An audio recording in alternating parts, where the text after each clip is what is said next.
Good morning. Welcome back for some of you. Some of you had class yesterday.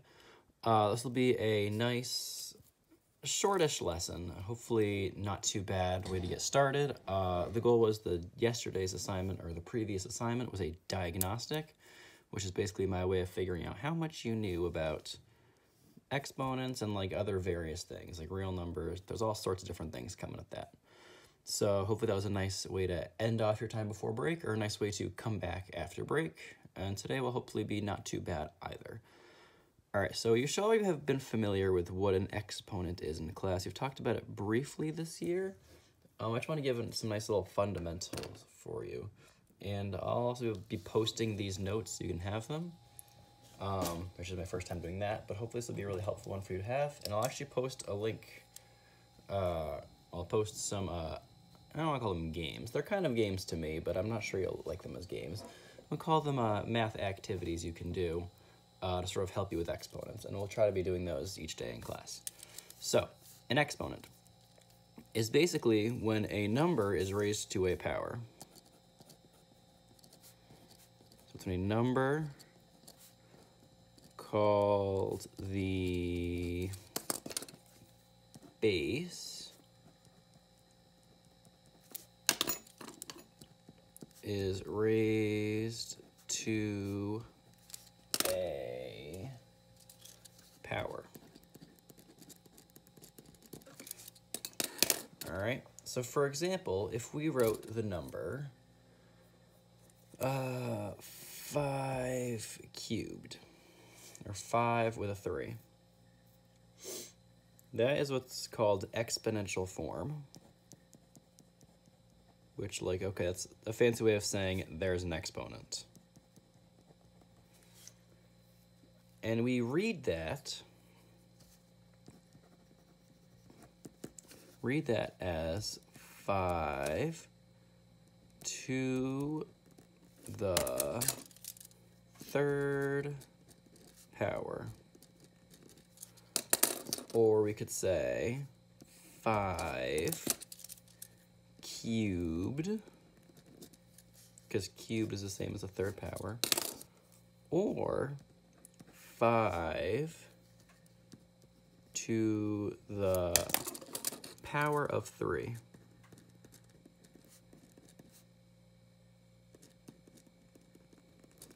Those are all the same way.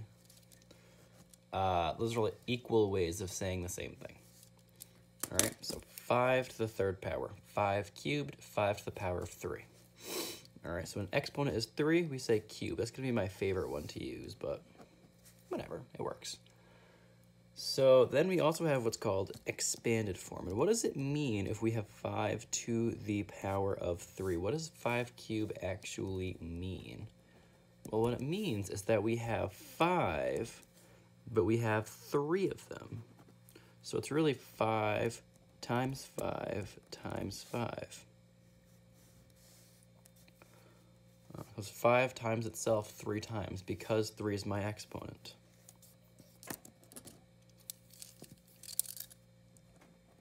All right, it's 3 5s, because 3 is the exponent.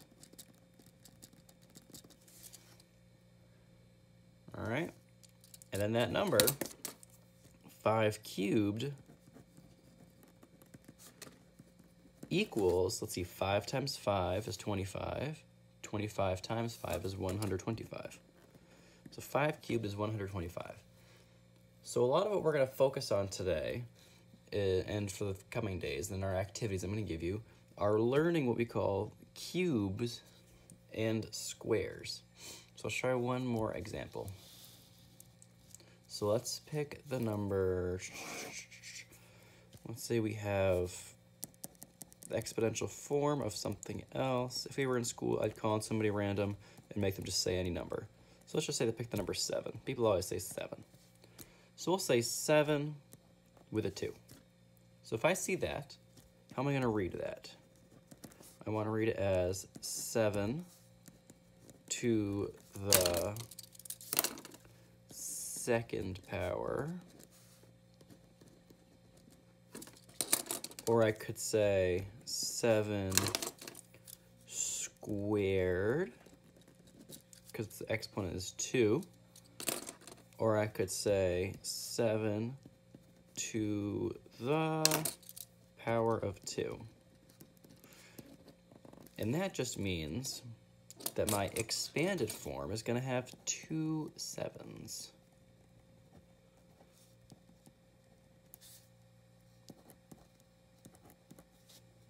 One, 2. Because the exponent is 2.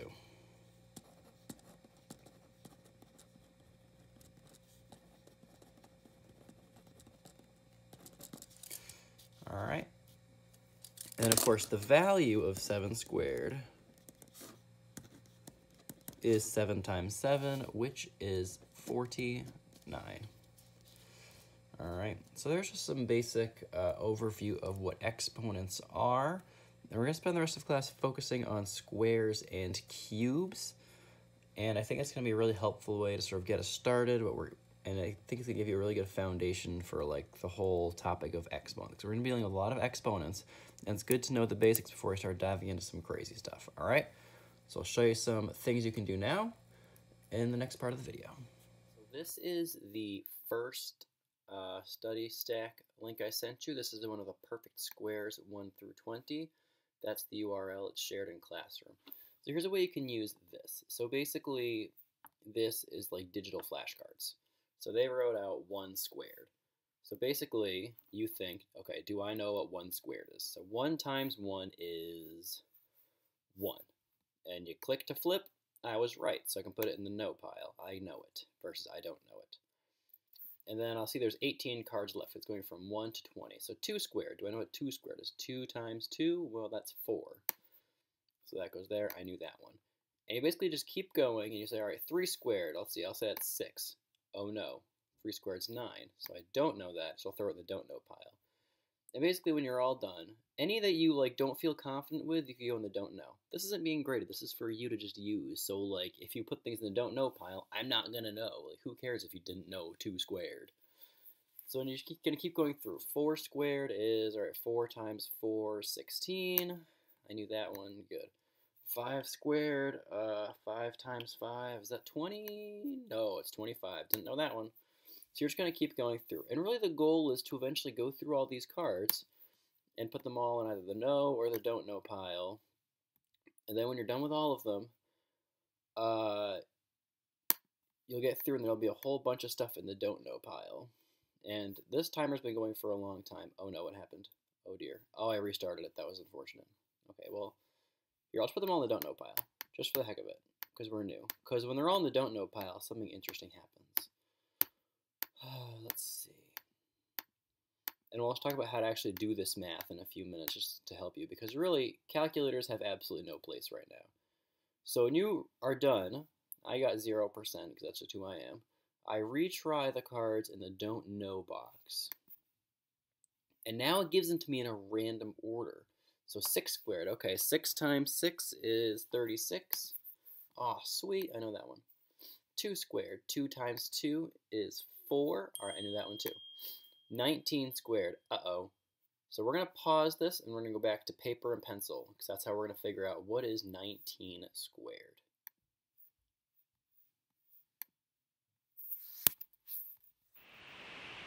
Okay, so in our studying, we got lost at 19 squared, which is really just 19 with an exponent of 2, which is really 19 times 19. So to do that, I want to multiply by any method I know how, and I'm going to do column multiplication because I know we know how to do that. So 9 times... Sorry. My display fell over. Hold on a sec. Okay, so 19 times 19. So 9 times 9 is 81. 9 times 1 is 9. Plus 8 is 17. Wait, did I do that right? Yeah, okay. I can multiply it. Okay, cool. 1 times 9 is 9. 1 times 1 is 1. And then I add my results. So I get 1, 16, 1 and 1 is 3. So 19 squared is 361. So now I'll go back to our flashcards. Okay, so from our paper and pencil math, 19 squared is 361.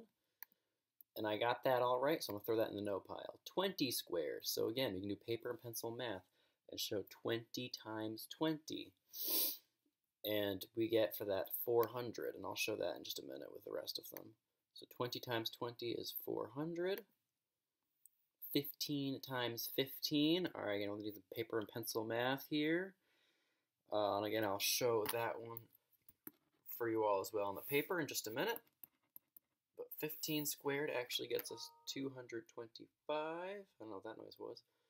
So I know that one. And then 17 squared gets us 289. And 12 squared, 12 times 12, you might know this one, is 144. So let's just head back to our paper and pencil so we can prove for ourselves that we all know this. This shouldn't be like a speed thing yet.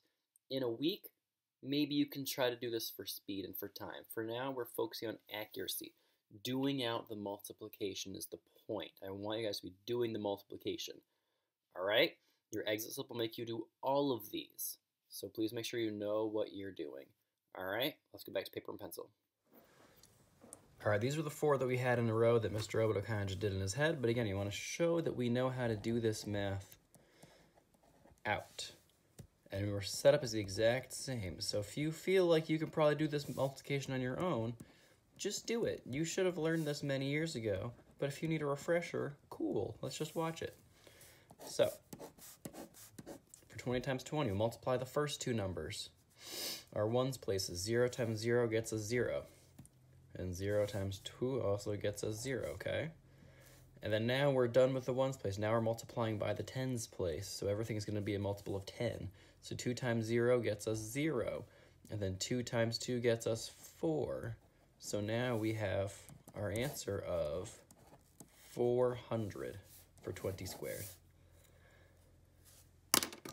All right, and then 15 squared. Multiplying the ones place. 5 times 5 gives me 25. All right, so carry 2 tens up there for the 20. 5 times 1 is 5. Plus 2 is 7, so 75. And then we're dealing with the tens place. So 1 times 5 is 5. Or really 10 times 5 is 50. And then 1 times 1 is 1. Or really 10 times 10 is 100. So now we have 75 plus 150 gets us 5. I don't know what that noise is that keeps happening. 12, 225. Oh, that's my wife's computer. Okay, so now we have 17 squared.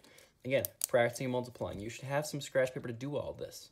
And again, we want to be recognizing these numbers. These numbers that we're dealing with, these are we're going to be learning as perfect squares.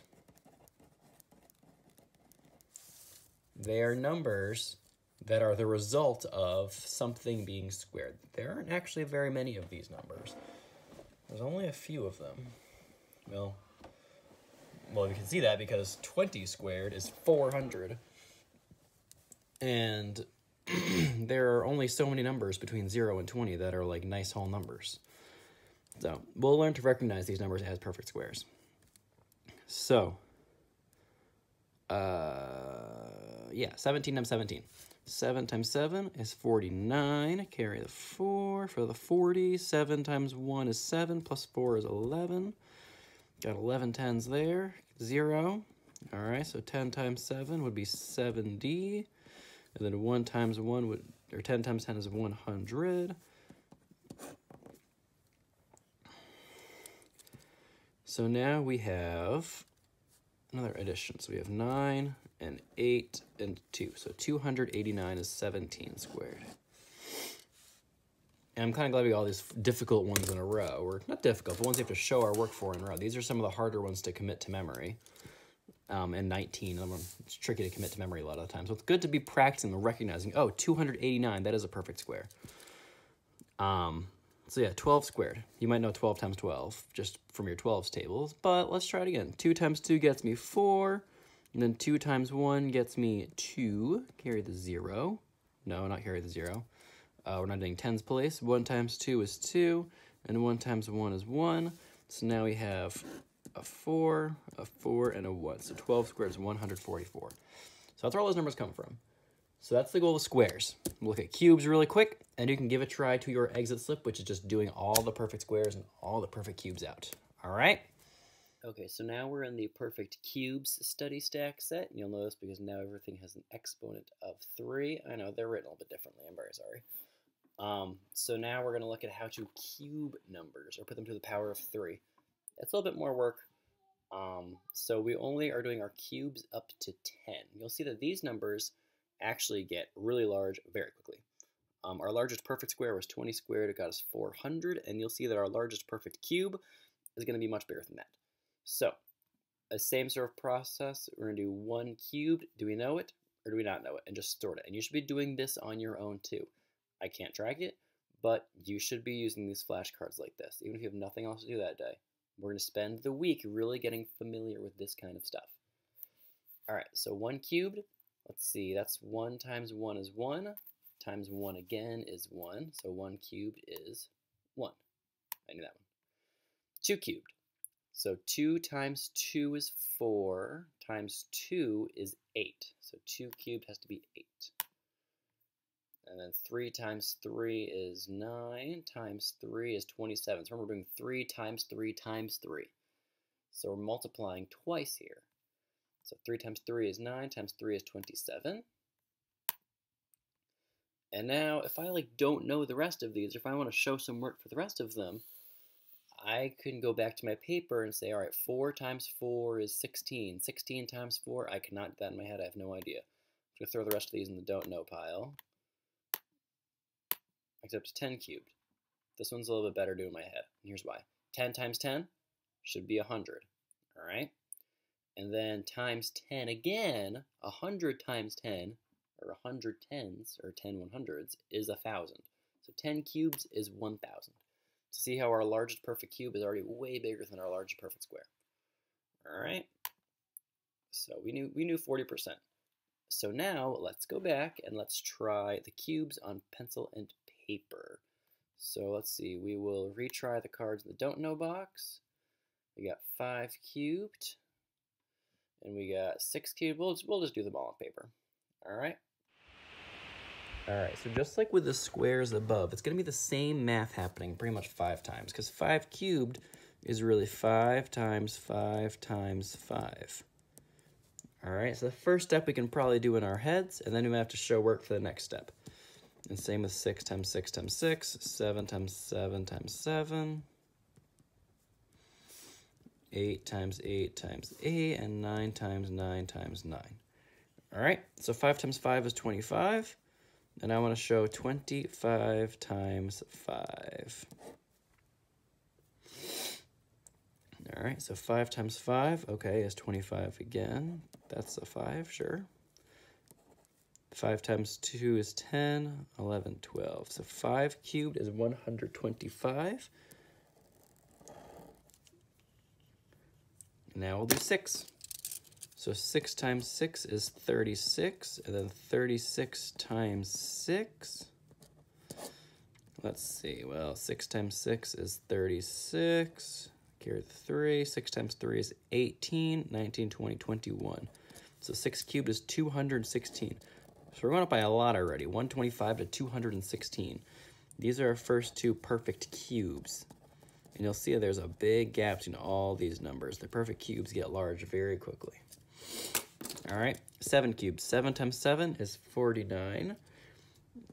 And really, this is not a calculator thing. We are not using calculators. So if you are still struggling with your basic multiplication of 7 times 7, here's my strategy. 7 times 7, you can make a grid that's 7 boxes. 1, 2, 3, 4, 5, 6, 7, or dots by 7. 1, 2, 3, 4, 5, 6, 7. How many dots would be in this grid? And yes, that's a pain to count, but that's the first thing I think of that's going on here.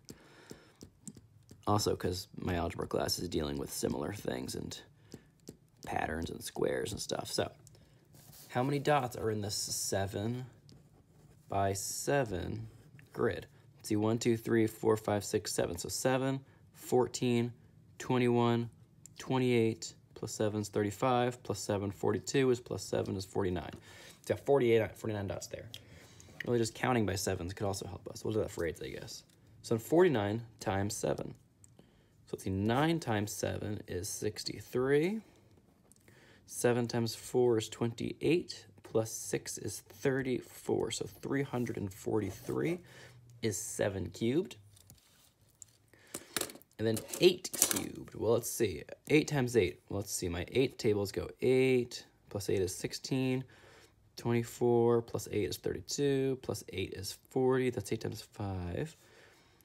8 times 6 is 48. 8 times 7 is 56. 8 times 8 is 64. So 8 times 8 is 64. And then 64 times 8 gets me, let's see, 4 times 8 is 32. 8 times 6 is 48, plus 3 is 51. So 8 cubed is 512. Let's try 9 cubed. So 9 cubed. 9 times 9 is 81. So we need 81 times 9. I know there's a 9s trick with your hands. A lot of people try to show me. I can't show that to you right now, just because I'm not supposed to show you tricks with math. But 81 times 9. Let's see, 9 times 1 is 9. 9 times 8 is 72. That's a Z, not a 2. I'm so sorry. 729 is 9 cubed. So notice, we started out by adding like 90, and then it's way higher, way higher. Now we're over 200 more than the last one. And if you recall from earlier, from our video, 10 cubed was 1,000. So these cubes get really big. We have huge cubes. All right, so those are all of our perfect cubes up through 10. All right, so really focus on showing that math. Do not pull out a calculator. That's not the point of this. If you were taking SBAC this year, which you're probably not going to, you wouldn't be allowed a calculator for this section. You should know your squares and your cubes eventually. Like you should have learned your times tables at some point in the past. These are like your times tables for 8th grade. All right, so give a try to the study stacks. Use the flashcards. They're a great resource. And then give a try to your exit slip, all right? Remember, no calculator, show your work on paper. All right, good job.